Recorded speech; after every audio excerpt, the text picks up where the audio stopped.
sing this next song about anything at all. Welcome, any and all, to the Wednesday edition of Dreaming in Paradox. I'm your host, John Olson.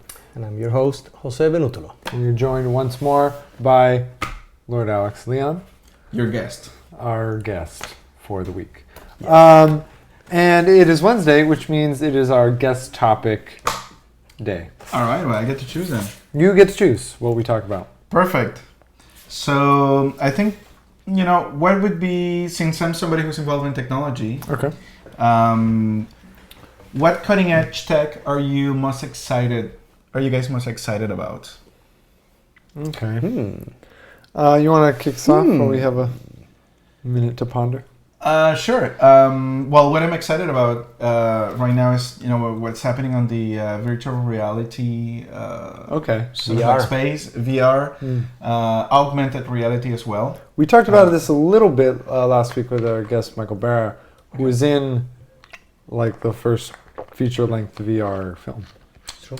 Oh, really? Okay. Yeah, which is kind of something cool. to look for. Well, I think that this technology, it's something that's happening. I think more and more is like how it seems like movies and video games and technology are kind of getting married slowly, courting each other, and getting into a space in which that you'll see. You're like VR. You'll see it's not just for games. You'll see movies in it, and media that combines both.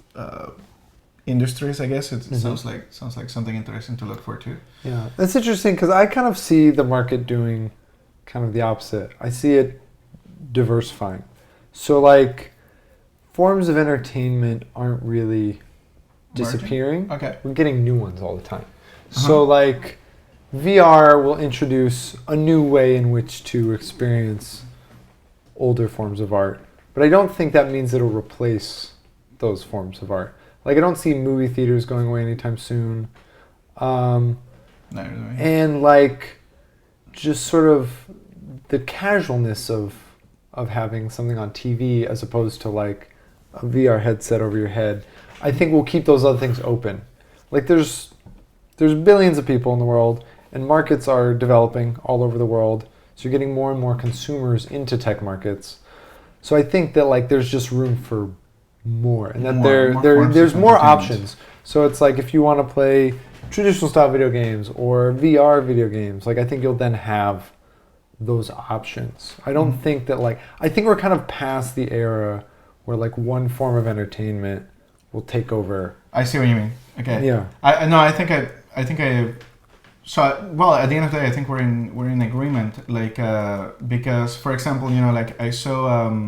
I was at a conference last year where James Cameron was there. Oh, cool. And there were these guys who had invented a camera that records in 360. And I know they left off with a conversation with him in which he wanted to see more of this. And then this year, we're already seeing films that are being shot in 360 degrees. So I find that's interesting. It's a little bit like 3D. Yeah, it's a new medium. It's very exciting to shoot stuff like that. Yeah. But, since we're going for technology, I think that, I would have to say that I'm very excited about how VR is going to change things. I feel like is this just me? Or I feel like we've been on the cusp of VR becoming a thing for like a long time now. Yes. Like years. I've been hearing about even something as specific as Oculus Rift. Yeah. We've got like the Oculus Rift. I've been hearing about this thing, it feels like for years. And yes. It's still not here? I can't, it's one of those, I kind of can't believe it's not more prevalent already. Yeah, I think the problem is that, it was there in the past, but technology wasn't really ready, and most importantly at all, people weren't ready for it either. Like you have attempts in the video game industry, like Nintendo came up with the Virtual Boy. Virtual Boy, yeah, that was really. Do you remember really the nice. Virtual Boy? I never played it. Put glasses on. I played it. I never played it. And you had like a controller, and it was It's just basically having a screen in front of your eyes. Yeah. But it was monochromatic. It was red. People weren't. They weren't. It wasn't. It was a cool technology, but it was way ahead of its time. And I think that now we're getting slowly there. Oculus Rift, they're already talking about, I think at some point I heard somebody saying that eventually they might come out, if they haven't already, with 4K resolution on VR. Yeah. So that's pretty amazing. You know, I'm not. I gotta say, I'm not excited for the 4K push. Oh no, why not? Like, why? Just because, like, for example, we record and distribute something digitally, and like 4K footage takes up so much space. It just means I'm gonna need to buy so much more hard drive space. Like I'm not looking forward to buying a TV that has to spit out 4K. I don't think the internet is ready to stream 4K. Mm-hmm. Like, they're really trying to beef up the infrastructure. Yeah. So that, and I know it's kind of like a 5-year rollout plan they want 4K to replace 1080. And it's just like, I'm not excited because 1080 looks good.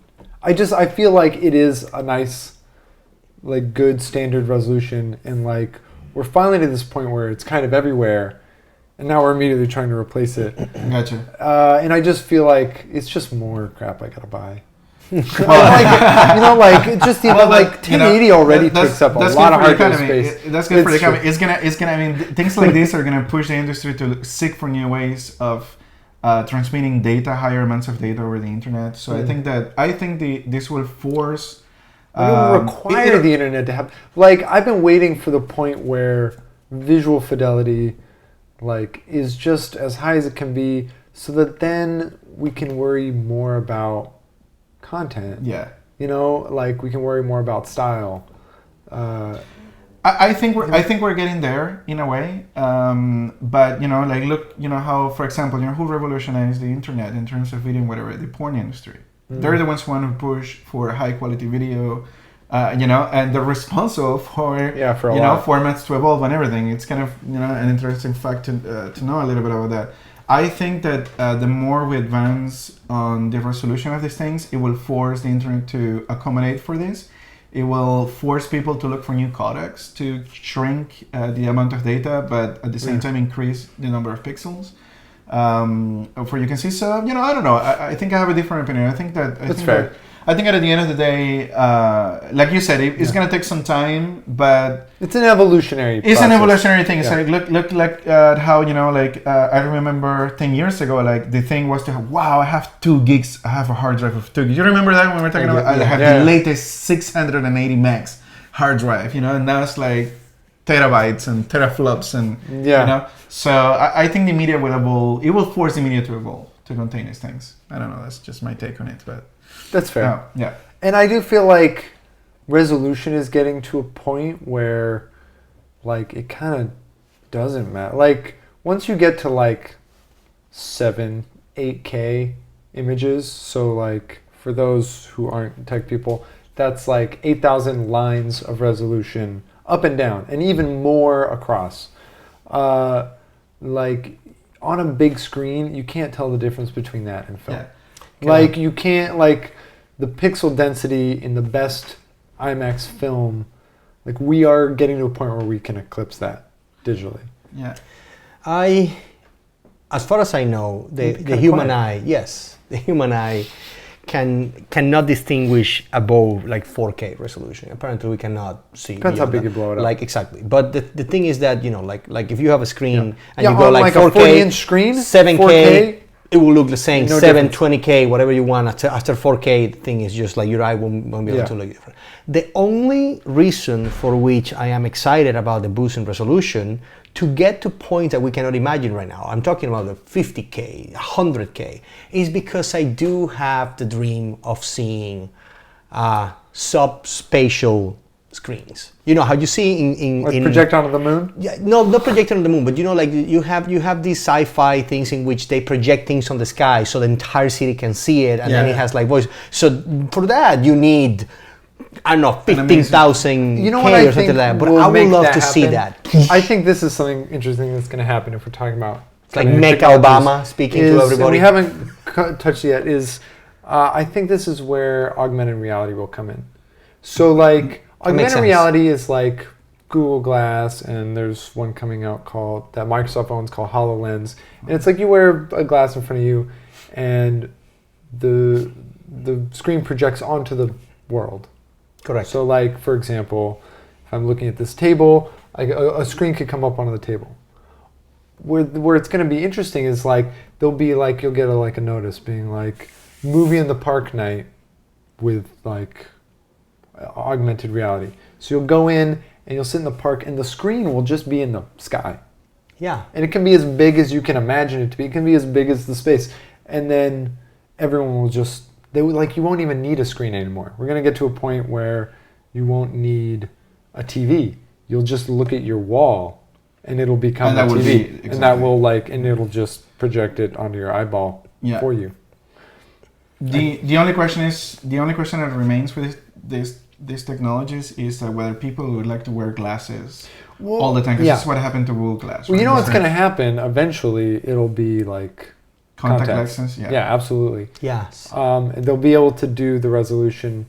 See, that's where density becomes something that's important, because like they'll be able to do the density so that it's focused right on top of your eyeball. That's a while. We're a ways out from that. No. Well, we're not exactly. You think you're pushing? So, let me push it even further. You think you're pushing? So, let me push it even further. So, there's this other technology that did you hear about these things that you put on your skull and they transmit sound through your bone instead of like hearing through your ears? Oh no. Yeah. Okay. So that's they cool. come up. Yeah, it's like a medical. Yeah. No. Actually, it's a technology that exists. I think there's some companies. I can't remember their names right now. You can look it up on Google, but.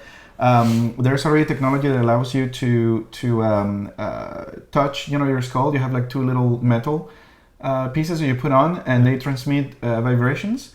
And what happens is that the sound goes through you, and they resonate, and you hear things as people like you hear like people talking to your head, but it's not the experience that you get through headphones.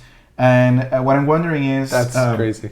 Yeah, that exists right now, actually. And there's some... I know about this because I have a good friend that kind of experimented with this a little bit. And, that makes me think, like you were mentioning that, the 4K and 8K or 50K, this will depass actually how much colors and how much resolution can a human eye see. Mm-hmm. If this will prompt actually from somebody to come up with a way to... project images into our brains without really going through our eyes. Oh wow! Because and that's something interesting to think about, because images at the end of the day are just like electrical impulses, right? Yeah. So I'm wondering if at some point, we as a species will be like, okay, our eyes are obsolete, like for the resolution we can get, and we're gonna come up with something that is gonna substituted eyes. Bypass your eyes as a mechanism. We're passing the singularity We're just going. We're going to a point like. But beyond imagination. Yeah. So I mean, if you can. If you can mimic those electrical impulses, and bypass your eyes or your ears, then I think you're getting the shaky territory there. Right? you're getting trust your reality at that point. Reality is essentially what we're experiencing right now. It's like a film. It's like So I'm very excited to see if this if we ever get in, if I'll be alive actually to see something like that. But it's an interesting thought.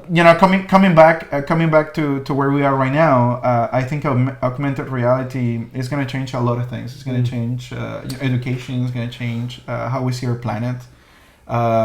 It's going to change. I mean, it's already like there's an app I like to kind of show off to people every now and then that I have that I got years ago for location scouting. It's called Sunseeker, and it you can find the sun and where the sun's going to be I'll just like aim my phone and be like, oh, the sun's going to be there. Yeah. And then at whatever time it is now, 3:00, I know the sun's going to be coming through that window. Yeah. And it's going to put a spot on the floor, so we can then plan for that. That's a very specific kind of application that you can do with this stuff. That's really, it's pretty cool. Yeah. It's pretty interesting. And I think as it proliferates, the uses that it has is enormous. There's incredible. We're talking about it has the ability to replace a lot of physical hardware. Yes. If you can just create a keyboard that can, this is where you need the glasses because it needs to be able to see what your hands are doing. That you can just type on the table and that's now my keyboard. That changes a lot of things. Oh yeah. It changes a lot of things. It's green too. All this is just green. Yeah. It's just like it makes it. If we can it reduces virtually, trash. as you said, augment reality or virtually do things, then it means that we need less of physical things, which is at the end of the day There is good a for the vision planet. of the future that is like, I feel like very minimalist. Very It minimalist. just has like, your space is a lot less cluttered with tech now, and it looks like an older home maybe, because like there's just a few pieces of like really advanced tech that allow you to see like another layer of reality. Essentially, think about it. Exactly. That's exactly what it is. we're yeah. adding a The digital layer. living room will of change reality. completely. The living room will be like you can carry it on you, and then you will not need to. You need just a place to sit. Your body will need a place We're to be on put. the verge of like Google's with everything pushing like the else. Google Home, right? Which is where like your whole home runs on a battery, and everything is just like I've just got control of it all. And I have Lights, TV, Exactly. AC. I'm actually experimenting with that right now, Oh, yeah? and there's democratization of technology is happening right now. So, like the internet brought blogging, like I was saying before offline. That enable people to become reporters. So I think technology now is getting to a point that you'll be able to buy things like a Lego, but these are pieces of electronics that combining them together you can do things. So Arduinos are doing that right now. If you're ever familiar with Arduinos, these are small circuits, very simple, and they're essentially, like I said, Lego, so you can put together and do things. So at home, I was doing my own, sort of like doing my own, my own base for my bed, and I wanted to have sensors there that would detect me and light up. If I'm going to the bathroom at night, I want to get out of bed, and I want a subtle light to come up. I want to be able to detect the brightness outside, so I can instantly adapt the just brightness of automatically. my lights. Exactly. We're already there, so and this is already influencing how I'm decorating my house. Like for example, at my apartment, I'm keeping everything in white right now, and I'm extremely minimalistic. And I have some friends come over and saying like, well, you've been living here for a year now, how come you haven't had this and this and that? And I said that's because the white and everything is because I hope that by the end of next year I'll be able to change the ambience of my apartment on demand, like lighting, colors. So you and just that's color the that's walls pretty and cool. stuff? color the walls with lights. Like you have Hue, That's cool. by Philips. That Would you be able to just throw this? you could actually do. Yeah, well, like I don't an think image? I don't think we're there yet in the sense that you can. You probably can project something, but I mean, you can. You need like a enhance- high Yeah, quality projector yeah. at that point. But it's coming. I mean, they're already having things that that synchronize with movies, for example, right? You have your lights in some key places, and they synchronize with a movie, and they create colors that go with the movie you're watching. Oh, so really? They kind of enhance your viewing experience. Yeah, Interesting. That's kinda crazy. or for example, you can have a piece of art somewhere and scan that, and then have if you have somebody coming over to your place, you could, with a push of a button, have, because the Hue lights, for example, they reproduce, I think it's 6 million colors. So you could have somebody coming over and have an ambience that goes with that painting, for example, and have colors that would enhance it. Things like that. So It's interesting. Yeah, I think it will change definitely the way how people live and That stuff's really interesting. There's always kind of this fear of the digital space, though, in terms of how much we really understand it. Like, it's built so that anybody can interact with it, but it's so complicated underneath it that it's like security becomes a big issue, right? Everybody's kind of worried that, like, I think the majority of people aren't hackers, and they're somewhat worried that there are people out there that understand it better than I do, and therefore I'm at risk. Even not just hackers, but like large companies. Yeah. And just like if my home is Google Home, then Google knows when my lights are on, right? Google knows when I'm watching, what I'm watching. Like those kinds of things are a little bit scary, and I think they slow down the process, and I think it's in a way that's healthy, because you get too much too fast, you can't process it. Like people, like the technology is growing at a faster rate than people, and so that's why that's the only reason we don't have 4K now, is because like the public's not ready to invest in a whole new series of things. Yeah, like we could probably have it out much faster. They're gonna have to, like, for technology, every year that passes it magnifies by 5. So every year that passes by is 5 years of advancement. So and the next year it's 5 more years than the previous one. So it's like whatever you're going to see... Ramping up. Exactly. So whatever you saw happening from, let's say, year 2000 till now, and what you're going to be seeing from 2015 to 2030, it will be probably 5 to 6 times, if not more, in magnitude of advancement. So it becomes exponential at some point. it is exponential, yeah. It is every year that passes by, it exponentially grows like by 5 years, because you're already building on blocks that, you know, you're building this in layers, and every year you leverage what you discovered in the past, the advancements, and you can move. You're moving. Technology is going a lot faster. Look at iPhone, for example. We went from iPhone 5S, iPhone 6 to 6 Plus now, 6 Plus S in less than a year. Apple just released a new phone. The S? What's that? The S is like their new, they have iPhone 5, they have iPhone S. It's like a little in between. It would be like iPhone 5.5 before 6 Because came like out. the iPhone 5S though introduced Siri.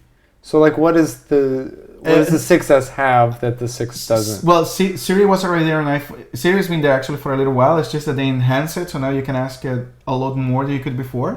But they also introduced like Touch 3D, I think is the way they're calling it. And what it does is like it detects the pressure that you put on the screen. So now the phone knows you can trigger events if you're pressing, but if you're pressing harder, it also knows about that. So it will come up with very interesting interfaces. So new ways of interact with your phone. They're unlocking this slowly. But the interesting fact here that I wanted to make a point is that they were releasing phones. I don't know. It took them maybe a year and a half to the next release since the iPhone came out, and then they went to yearly releases. It's the 2-year plan. So like the idea is that they make a phone that lasts 2 years. Yeah. But not, and then you have to replace it. At least not You need to anymore. replace it But now constantly. they have a release cycle that just went from 1 year to 9 months. But like the public can't keep up with that. They cannot. That's the thing. I can't buy a new phone every year. No. I can't. But here's the interesting thing. I think Unless they get a lot they just cheaper. announced something here in the States. Actually, I don't think we have that in Canada. That I thought it was really cool. Is that Apple? For example, everything's going subscription based. So they just announced on the last keynote that you're going to be able to pay a monthly fee. I think it was like $30 or something like that. And what Apple will do with that is they will give you the latest phone. So as long as you're paying that amount, every year you'll get the latest phone. Which I think is... Get them in the hands faster. They exactly. Get them out faster. Yeah. So what that means is that because technology is going a little bit faster than people can keep up, it's forcing actually the industry to figure out ways to keep up. Exactly. To help people keep up. So this is going to be a way. I think eventually what's going to happen is that we won't be buying phones. We won't be buying anything actually. You just be in the very far future. To something. You'll be paying a flat fee, and you'll automatically get the latest TV and the latest phone and the latest whatever. Yeah. Well, I think we'll also get to a point where it's interesting. We'll have either. I think we'll get to a point where you have a device of your choice. Whether that's a phone or it's a watch or it's just an implant, like that won't matter so much, and then there'll just be firmware updates. Yeah. So like they'll just update it across the board for everybody on all devices. And let's not forget an important element here, a little bit outside of our topic today, but 3D printing technology. It's something that's cutting edge tech. It is cutting edge tech. That's on the topic. And I mean, I have I've seen this in action. I had to actually work in a project in the past that was enabling, it didn't go that right at the end, but the idea was essentially that women could actually print their own custom bras. Yeah, I've seen this. I've seen this with like you imagine how powerful this would be? Yeah. So you could print your own cups. But it's like plastics. Yeah. I mean, right now, 3D printing, I think, has a long way to go. It has very, I think, limited functionality. It does, yeah, because it's fairly new technology. But the fact that it is. Yeah, but the materials are getting better. Yeah. It's like you have companies already 3D printing in metal. People are investing in it. So. Yes, yeah. So I think I saw a YouTube video actually somewhere of 2 machines that were building a bridge on the fly with 3D technology, as a matter of fact. That's crazy. I think I've actually read about this. It's like a bridge that'll build itself. Yeah, it's and there's somebody who came out with a pen now that you can actually draw, and it's done in 3D. It's done in 3D. And this is kind of a gimmicky thing, I think. It is, but you know that this will evolve. It's signs of advancement. It's just a step, exactly. That's just crazy. So so imagine. I think also the way it's going to happen is that you'll be able to, at some point you'll print your own cover cases for your phones. You'll be printing your own tables. Well, I think that they're not. At least I don't think in the near future. I don't think they'll be common in people's homes. It's too much of a hassle to take care of and maintain. If it goes wrong, but it'll be. I think stores you'll see it more common, so that they'll just make stuff to order. Yeah, you know what I mean. They just have whatever it is that they make. If it's like phone covers or something, it's like, oh, we make them all to order. And we just make them in the back. You put it in order, on your phone. I'll just boop boop boop, and then I'll go to pick it up at the 3D printing store. And they you know what I mean? yeah, that makes sense. So you'll have somebody. So essentially, you'll be or Amazon will fly it to me on a drone, right? Or they could. Right into my hand. I think mail is gonna suffer. Delivered to your hand. Yeah. But so I think that how this is going to change things. Like people say, okay, well, that's going to hurt the market because then, where are you going to sell? Well, people are going to sell designs. So you're going to go and see something that you like, and then, like you said, you're going to order from your local 3D printing store, and you're paying for the actual design of the thing and not the actual physical. You're paying for the materials, and you're paying for the until you can do what they do in Star Trek, and then you order a burger, and they just materialize the burger on the thing. But I think that's I gotta say that's what I edibles. That's what I like about a Star Trek. It's like when I watch a Star Trek. How much of the stuff is coming true? Yes, it came from it. Like, look, our phones are the tricorders that you see in the Star Trek. It's like literally the iPad is all over next generation. It's the same size. It works exactly the same way. It's a tablet. It's just I think you guys are also very, very optimistic about the future, because the only we're talking about things 3D, we're excited about. 3D printing is gonna become an issue. It's gonna become it's gonna become something that we will be able to see once the military has figured it out. Because what they want to do is, instead of shipping weapons to wherever they want to go and kill people, overseas. They're going to just ship 3D printing and print guns. I'm really sure that's already happening. That's the thing. First, the military takes it. It's just like internet was intranet, and then the cell phones were they are the ones who are going to develop a technology up until the point somebody can commercialize it. But it's all to kill people. And at the end of the day, once we stop that, who's going to have a blast with the 3D printing? The NRA. It's going to love the fact, out of my cold dead hands, I'm going to print more guns and have them. Because having guns on the hands of people makes so much sense for all democracies. I have a more optimistic view on things. I think that 3D printing was invented for people like astronauts. So they could print their own pieces because they don't have access to them. That would make so much sense. Space. That would make so much sense. That's what they're doing. It's genius. And I think that I do. People say, robots and we're gonna kill each other. I don't think so. Actually, I think it's a good thing because eventually, I don't think humans will be going to war. I think wars are going to be like electronic. Presidents will sit with their PlayStations and then we'll be like, okay, let's go, and it'd be a video game with robots killing each other on the battlefield, and whoever lasts, that's going to be war in the future. It's not going to be even human. As long people abide by it. Because if you have a country that is completely backwards technologically wise, they will go for the gun. They will go I don't care if you want to play with me. But imagine drones can come in, and I don't know. I think that I don't have there's a dark side and a good side. Before we venture too far in the future, are there actually, we're pretty much there. We're pretty much there. I want to just bring one thing up. Yeah, I was going to say, any final thoughts? Yes, because I'm excited about this thing that I like. It's the Hyperloop. The Hyperloop. I'm glad you brought it up. I think the Hyperloop, that's the thing that I'm a little excited about. Because one of the things that I feel that technology serves people is the fact that they expand the universe in which you live.